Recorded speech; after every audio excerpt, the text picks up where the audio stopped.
Shalom, Kahala Yahweh, Ba'Shem Yahushai, Ba'Shem Kokwadash. Double honors my teachers, the apostles and elders of Great Millstone. Peace and mercy to the elect, who the house of David reborn again in this generation. And Shalom to the 130 Asherallah, who today are known as the Negroes, Latinos, and Native Americans, who before losing our true heritage, we were known as and still are the true Hebrew Israelites or the Holy Bible. In today's lesson, we're going to talk about some facts about so-called Jesus Christ. And I say so-called because that is not the Messiah's true name. The Messiah's true name in the Hebrew tongue, which is the language that the Messiah spoke, would be Yahweh Shai. Right? That's Hebrew for He is salvation. Right?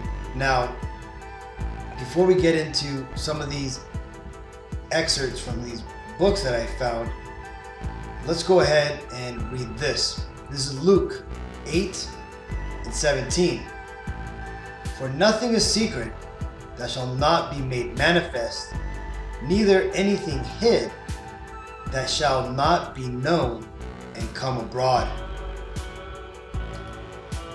So, besides losing the name of the Messiah and having it replaced with Jesus Christ, there's been a lot of other things that has been replaced and lost along the way since he came on the scene. Right now, that would be his image, his mannerisms, what he actually taught, and some of the things that he actually did. Right? If you were to believe what the churches tell you, you would believe that the Messiah was a white man, blue-eyed, blonde-haired, all loving, never raised his voice, soft-spoken man who basically preached, "Come as you are," and everybody can get in on salvation, right? But that's not what the Messiah was about at all, right? When you read the scriptures, which we're going to read later on in this lesson, you're going to find out that he is a so-called Negro, right? And that his hair was basically white, right? Well, at least when John the Revelator seen him. Now, besides that, his message was not a message of peace, but a message of future conquest for the Israelites and salvation for the Israelites only, right? And the destruction and subjection of all the other nations upon the earth, right?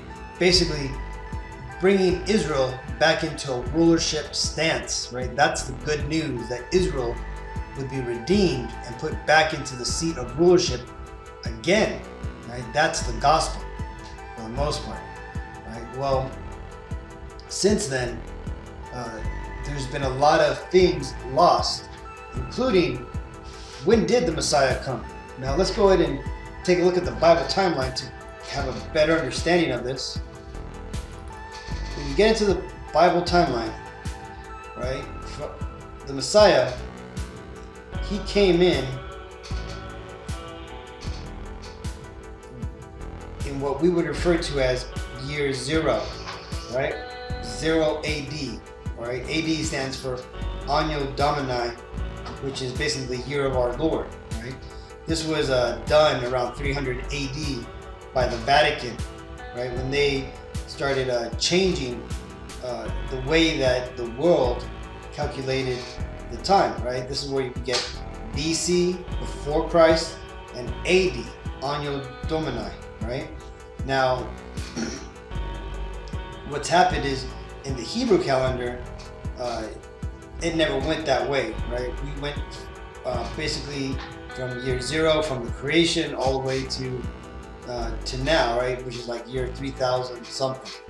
Now, that being said, when Yahushua came, on the scene, he was born, to what you would refer to as a so-called Negro father or Negro mother, right? There was no white people involved in the birth of Yahweh Shai, right? So-called Jesus Christ, right? Now, let's go ahead and read some articles about Jesus Christ, or so-called Jesus Christ, right? That some historians in that time have written. Now, this is a man here whose name is Flavius Josephus, right? His real name is, actually, let's just read the article, right?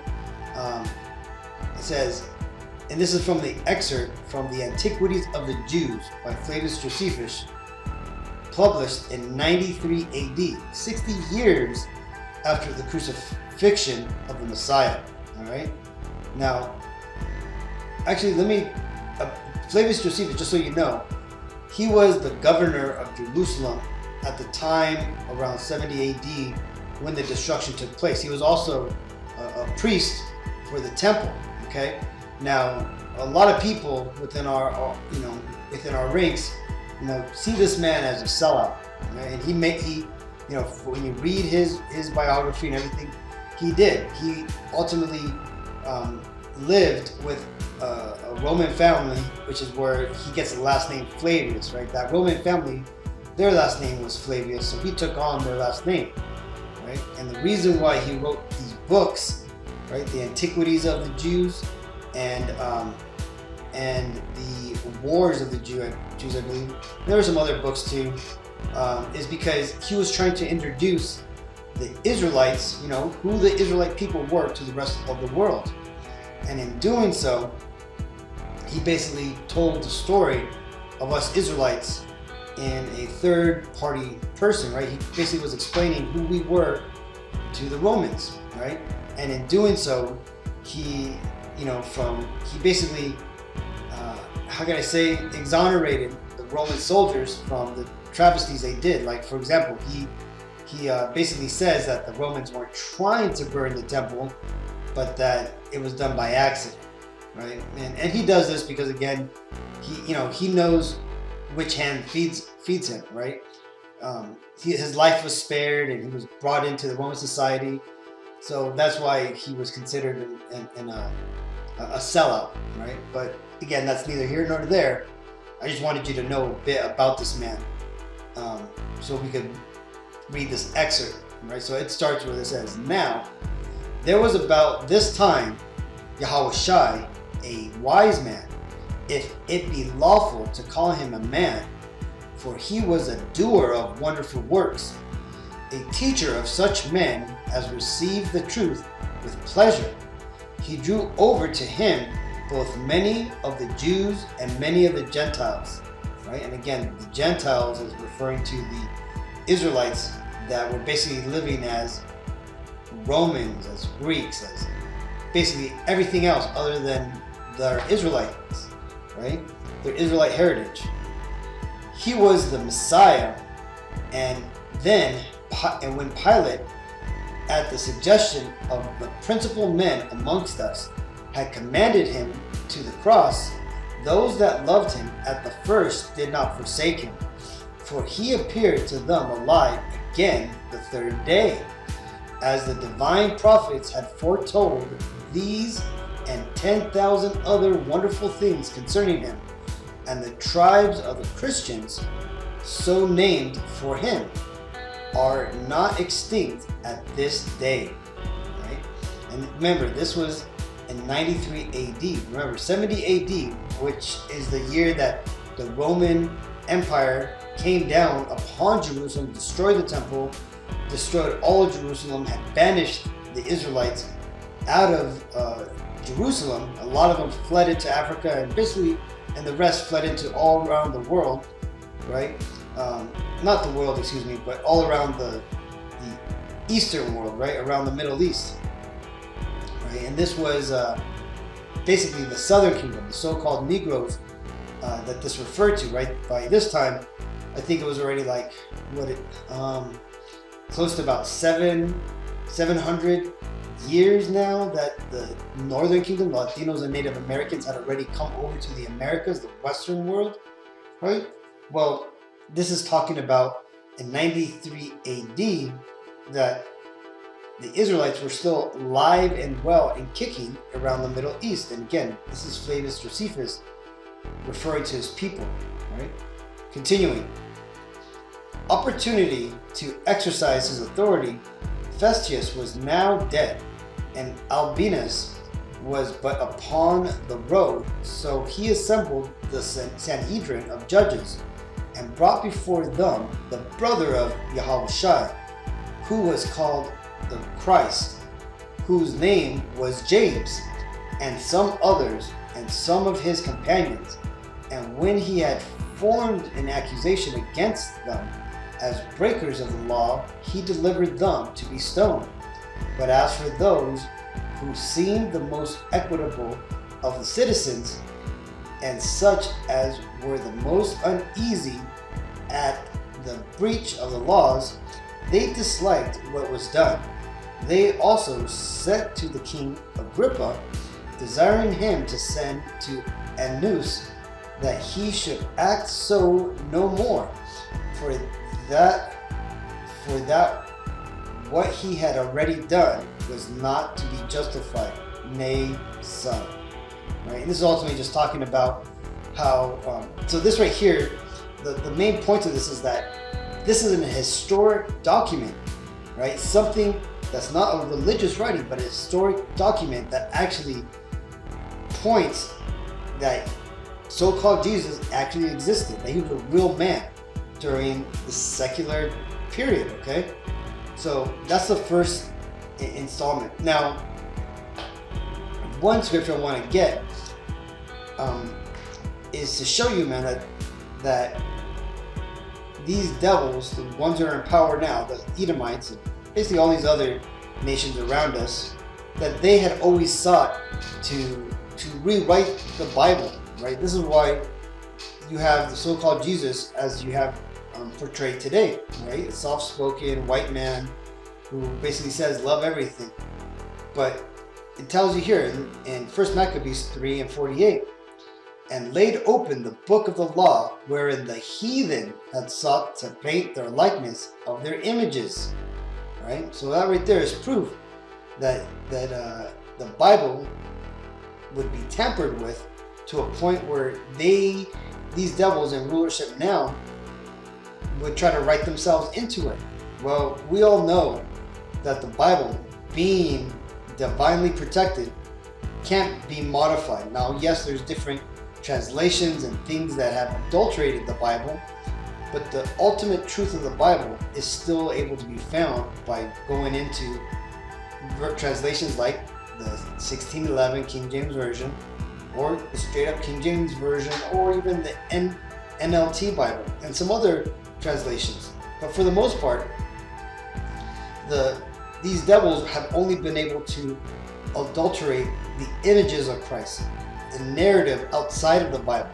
But whenever you go into the Bible, the truth comes out. And ultimately, that's why at church, these devils never really go into the Bible, right? Because that's where they would have problems hiding the truth. Now, here's another historic book called The Annals of Tacitus, right? Now, Tacitus was another historian. It tells you here, it says, the book excerpt, The Annals of Tacitus by Roman historian Tacitus, published in 116 AD, just over 80 years after the Christ's crucifixion. So let's read this. It says, Roman historian Senator Tacitus referred to Yahushua, his execution by Pontius Pilate, and the existence of early Christians in Rome in his final works. Now, also, the Christians in Rome, these weren't like the Christians of today, right? The Christians in Rome were basically so-called Negroes who were believers in the Messiah, believers in Yahushua, and hence they were keeping the Bible in its right way. They were actually using it as their historic documents of their heritage, right? They knew who they were, right? And it wasn't like a religion. It was simply Israelites who had awoken to knowing who they were and basically following the teachings of Yahweh Shai, right, and the apostles, right? These were the so-called Christians, right? Not, again, in Christianity back then, to be called a Christian back then is nothing like the Christians today. Christianity today is a man-made religion that purports to follow what the Bible says, which it does not.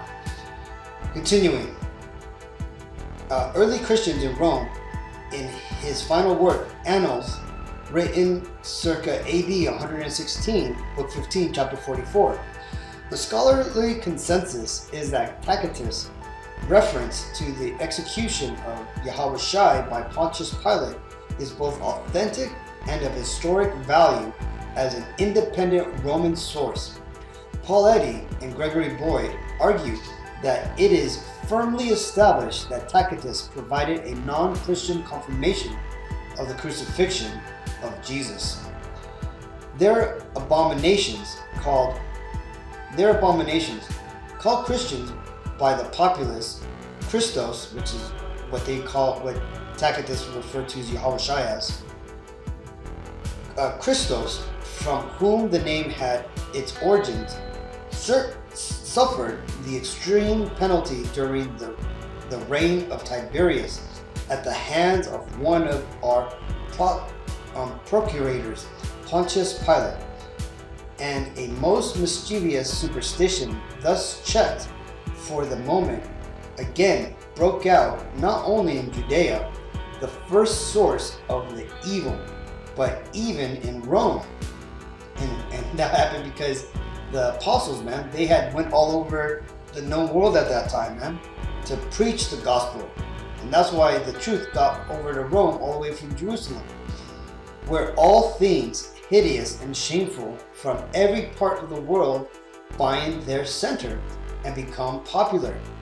Accordingly, an arrest was first made of all who pleaded guilty.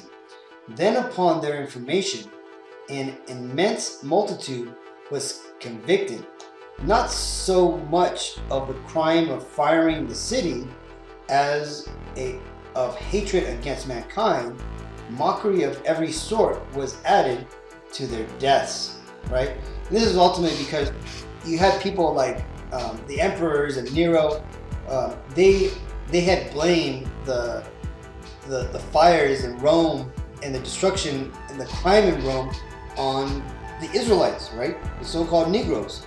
And what happened is, this is where you hear the stories about the Christians or the Israelites being fed to the lions in the arena, right? That's what it means here by saying mockery of every sort was added to their deaths, right? That's why there's famous pictures of Nero basically holding a little banquet with Israelites, so-called Jews, basically on pillars, I guess you'd say, being burned, right, as if they were candles, right? They were mocked in every way possible. Next, we have this. It's from a book excerpt, The 12 Caesars by Suetonius, published in 121 AD, just under 90 years after Christ's crucifixion. Right? Here's another historian. He says, the Roman historian Suetonius, who lived from 69 AD to 122 AD, mentions early Christians or Israelites and may refer to so-called Jesus Christ in his works, Lives of the 12 Caesars. One passage in the biography of the Emperor Claudius refers to agitations in the Roman Jewish community and the expulsion of the Jews from Rome by Claudius during the reign 41 to 54, which may, and you know why they were expulsed, basically kicked out of Rome, right? The apostles have mentioned this already, man. It's because they were basically preaching, right? They were in Rome, basically preaching the gospel, waking up the Israelites, basically speaking and prophesying against Rome, right? Just like what we're doing today, they were doing back there in Rome. They got ultimately kicked out of Rome because of it. Let's continue. He says, which may have been the expulsion mentioned in the Acts of the Apostles, verse 18 and 2. In this context, Christos is mentioned. Some scholars see this as a likely reference to so-called Jesus, while others see it as referring to an otherwise unknown person living in Rome. Should keep, and then this is the actual excerpt. It says, should keep their kinsfolk of Elum free from every burden, since the Jews constantly made disturbances at the instigation of Christos. He expelled them from Rome. He allowed the envoy of the Germans to sit in the orchestra, led by their naive self-confidence. For when they had been taken to the seats occupied by the common people and saw the Parthian and Armenian envoys sitting with the Senate, they moved of their own accord to the same part of the theater, protesting that their merits and ranks were not whit inferior. So basically the point is here, right? Since the Jews constantly made disturbances at the instigation of Christos, right? He expelled them from Rome, right? Basically talking about, that the disturbances is basically, out there, preaching, man, screaming in the streets, right? Raising a riot and stuff. As for instigations into the Messiah, who the Messiah was, right? Now, this last reference, right, comes with an image that was actually taken. Like this is actually a painting of the Messiah, right? But we're actually gonna read it. It says, another mention of Christ by a philosopher during the 1st century AD. The same century Christ got crucified, right? So this is around 300 AD, like around 300 to 399 AD. That's what the 4th century refers to. But it says, Mara, son of Serapion, was a Stoic philosopher from the Roman province of Syria, sometime between 7 AD and the 3rd century. Mara wrote a letter to his son, also called Serapion, which may contain an early non-Christian reference to the crucifixion of so-called Jesus. The letter refers to the unjust treatment of 3 wise men, the murder of Socrates, the burning of Pythagoras, and the execution of the wise king of the Jews. The author explains that in all 3 cases, the wrongdoing resulted in the future punishment of those responsible by God, and that when the wise are oppressed, not only does their wisdom triumph in the end, but God punishes their oppressors. The letter includes no Christian theme, and the author is presumed to be a pagan. Some scholars see the reference of the execution of the wise king of the Jews as an early non-Christian reference to so-called Jesus.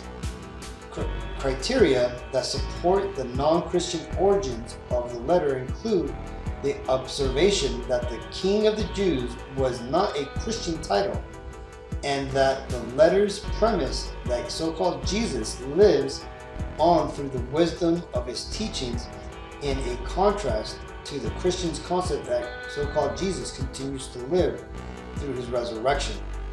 Scholars such as Robert Van Voorst see little doubt that the reference of the execution of the King of the Jews is about the death of so-called Jesus. Others such as Craig A. Evans see less value in the letter given its uncertain date and the possible ambiguity in the reference.